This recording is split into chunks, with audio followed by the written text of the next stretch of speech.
हिंदी में यूपीएससी की तैयारी से संबंधित प्रोग्राम्स को देखने के लिए सब्सक्राइब करें स्टडी IQIAS हिंदी।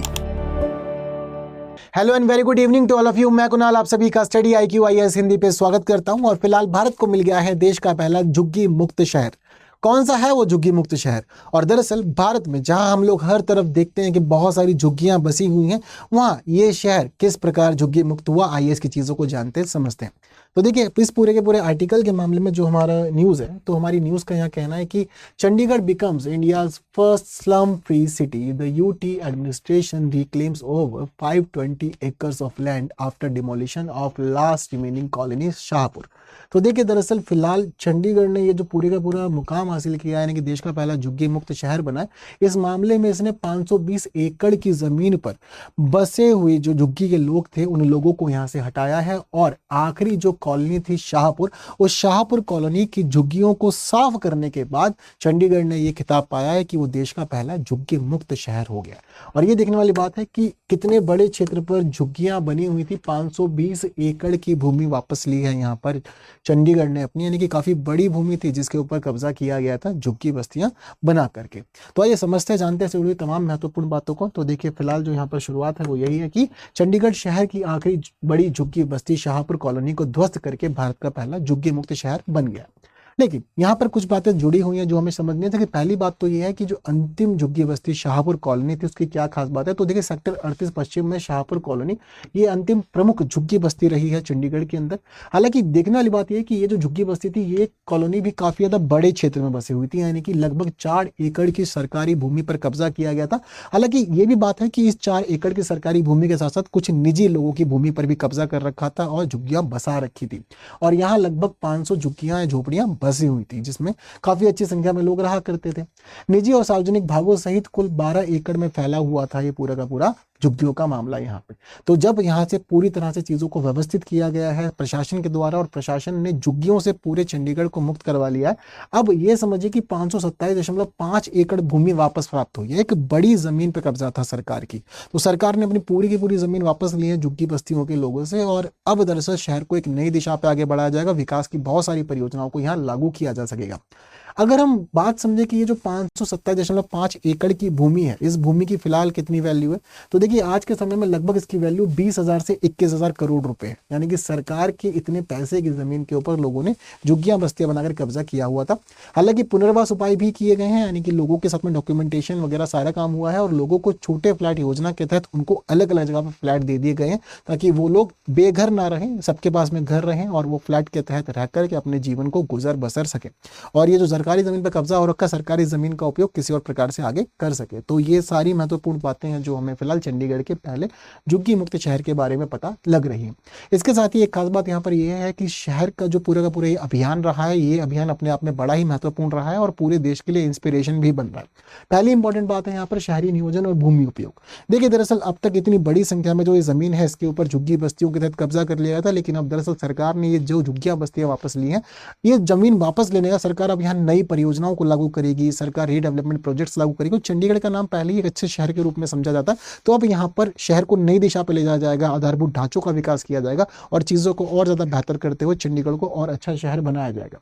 नीति एवं प्रशासन, तो देखिए नीति एवं शासन की दिशा में भी चीजें अच्छी रहेंगी, क्योंकि दरअसल भारत के लगभग सभी शहरों की स्थिति ऐसी है कि सबके यहाँ पर झुग्गियां बसी हुई हैं।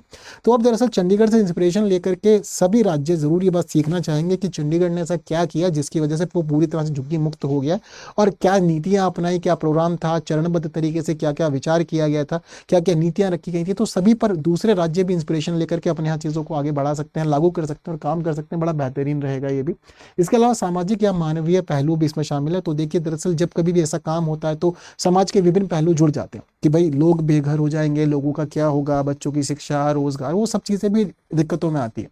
पर दरअसल अभी फिलहाल यहाँ पर जो सारा का सारा काम हुआ, सारे के सारे मुद्दों को संबोधित करते हुए कि ठीक है परेशानियां हैं, बट धीरे धीरे सभी चीजों को सेटल किया जाएगा। लोगों को घर दे दिए गए हैं कि आप वहां जाकर रह लीजिए, सरकार ने सारा खर्चा उठाया, बसी बसाई जो एरिया है वो दिए हैं फ्लैट्स के माध्यम से, ताकि मानवीय पहलू यहाँ परेशानियों में ना आए और मानवीय पहलुओं को भी संबोधित करते हुए सभी चीजें बेहतरीन रहे, तो कोई परेशानी वाली दिक्कत ना रहे। इसके अलावा कानूनी और नैतिक मुद्दे, तो देखो जब कभी ये चीजें आती है तो कोर्ट में पिटीशन लगाना, न्यायालय के सामने अलग अलग प्रकार की अर्जियां दाखिल करना, न्यायालय को इस पक्ष में लेना कि डेमोलिशन रोक दिया जाए और ये सभी काम ना हो, ये बहुत सारे उपाय किए जाते हैं इस प्रकार के अभियानों को रोकने के लिए, और लोग चाहते हैं कि हम जहाँ बसे हुए वहीं बसे रहें, जो ज़मीन अपने पास में वही ज़मीन रहे, भले ही वो ज़मीन सरकार की हो। तो बहुत सारे ऐसे मुद्दे आते हैं, नैतिक मुद्दे भी आते हैं सामने निकल करके कि लोगों के साथ सही हो रहा है या गलत हो रहा है, क्या ये किया जाना चाहिए, नहीं किया जाना चाहिए। आज भी अगर पूछा जाए तो बहुत सारे लोगों को लगता है कि ठीक है, झुग्गी में लोग रह रहे हैं, एटलीस्ट रह रहे हैं, रहने दिया जाए, बेघर ना किया जाए। बट वहाँ पे एक नीति ये भी है कि भाई जिसकी ज़मीन है वो अपनी ज़मीन वापस लेगा, क्योंकि उस व्यक्ति की ज़मीन के लिए योजनाएं हैं, वो कुछ कार्य करना चाहता है। और जिसने पहले से लिया हुआ फिर उसका भेदभाव भी होगा, क्योंकि किसी व्यक्ति ने मेहनत करके एक समय पर अपने लिए इस पूरी की पूरी संपदा को इकट्ठा किया है और दूसरा व्यक्ति आके कब्जा कर ले, तो ये भी नीतिगत पहलुओं के तहत ठीक नहीं। बट इन सारे पहलुओं का समाधान किया गया और सारे पहलुओं का समाधान करते हुए भाई झुग्गी मुक्त घोषित हो चुका है चंडीगढ़। ये चंडीगढ़ की एक नई उपलब्धि है। हालांकि कुछ चुनौतियां अभी भी बची हुई हैं, जिन चुनौतियों के ऊपर कार्य किया जाने के लिए सोचा जा रहा है। जैसे कि एक बड़ी चुनौती ये है कि क्या पुनर्वास सही ढंग से हुआ होगा, और ये भी कहा जा रहा है कि कई लोग दस्तावेज या पात्रता ना होने के कारण अभी छूट सकते हैं कि उनको दोबारा से घर ना मिले, या जो छोटी झुग्गी जो छोटे फ्लैट योजना चलाई गई है उस छोटे फ्लैट योजना में वो लोग लाभार्थी ना बन सके। इसके साथ ही खाली कराई गई भूमि का भविष्य में क्या होगा, क्या इस बात का कोई आश्वासन है या इस बात का कोई कंफर्मेशन है कि आगे दोबारा इसके ऊपर अवैध कब्जा नहीं होगा और आगे भी ये भूमि पूरी तरह सुरक्षित रहेगी। उसके लिए निगरानी प्रणाली अगर होगी तो वो क्या होगी, क्योंकि निगरानी प्रणाली के बिना तो लोग फिर दोबारा बसा लेंगे अपने आप को यहाँ पर झुग्गियों के मामले में और दोबारा रहने लगेंगे। तो निगरानी प्रणाली क्या रहेगी और किस प्रकार से व्यवस्था आगे संभाली जाएगी। इसके अलावा झुग्गियों का हटाना क्या एकमात्र समाधान है, तो झुग्गी हटाना समाधान नहीं है। गरीबों के लिए सुलभ और सम्मानजनक आवास सुनिश्चित करना भी यहाँ पर एक पहलू जुड़ा हुआ है जिस पे विचार किया जाना होगा, तो वो पहलू भी शामिल है। तो ये वो चुनौतियां हैं जो फिलहाल कुछ सरकार के सामने, कुछ प्रशासन के सामने और साथ ही कुछ उन लोगों के सामने जो इन झुग्गी बस्तियों के अंदर रहना पसंद करते हैं, काफी समय से उसके अंदर रह रहे हैं, लंबे समय से जीवन चल रहा है। तो देखते हैं बाकी आगे होगा क्या। तो ये इंपॉर्टेंट बातें हैं जो बहुत ज़्यादा खास है, ज़रूरी है, देखने वाली भी। तो बाकी देखते हैं आगे होता है क्या है और देश के लिए क्या माइलस्टोन बनाएगा चंडीगढ़, वो चीज़ें किस प्रकार से बाकी स्टेट अडॉप्ट करते हैं वो सब भी देखना होगा। हालांकि इतने डिस्कशन के बाद आप लोग आंसर दीजिए एक ईजी से क्वेश्चन का, तो आंसर सभी लोग को करना है कॉमेंट। इसके अलावा अगर आप लोग द हिंदू का हिंदी में एनालिसिस चाहते हैं तो बिल्कुल आपको मिल जाएगा। साथ ही आप लोग न्यूज़ एनालिसिस के साथ साथ एडिटोरियल डिस्कशन भी देख सकते हैं सुबह 9 बजे। जरूर जुड़िए हमारे साथ। और साथ ही आप लोग स्टडी IQ के 20 मिलियन सब्सक्राइबर पूरे होने की खुशी में आप लोग को एक गिफ्ट दिया जा रहा है, और वो गिफ्ट है 20,000 रुपये में स्टडी IQ के सारे कोर्सेज अवेलेबल है, जिसके लिए आपको कोड यूज़ करना है KL Live। अगर आप KL Live कोड यूज़ करते हैं तो आपको बेस्ट डिस्काउंट भी मिलेगा, और 20 मिलियन सब्सक्राइबर्स के लिए जो ये उपहार मिल रहा है आप उसका लाभ उठा पाएंगे। बट 30 सितंबर यानी कि आज तक के लिए ये वैलिड है, तो बिल्कुल ज्वाइन कीजिए। और साथ ही आप मेरे साथ जुड़ सकते हैं टेलीग्राम, इंस्टाग्राम, फेसबुक और X पे, और QR कोड स्कैन करके पहुंच सकते हैं टेलीग्राम चैनल पर, जहाँ आप लोग के लिए बहुत सारी फाइल्स को शेयर किया जाता है। तो बस आज के लिए इतना ही। जितना महत्वपूर्ण डिस्कशन होना था वो सब अच्छे से हो गया आप लोग के साथ में। बाकी ऐसी इन्फॉर्मेटिव वीडियो देखने के लिए बने रहें स्टडी IQ IAS हिंदी के साथ में। वीडियो को शेयर जरूर करें, जिन्होंने लाइक नहीं किया, लाइक के बिना कोई नहीं जाएगा। फिलहाल के लिए दीजिए मुझे विदा। Thank you so much. जय हिंद। स्टडी IQ IAS, आपका सिलेक्शन हमारा मिशन।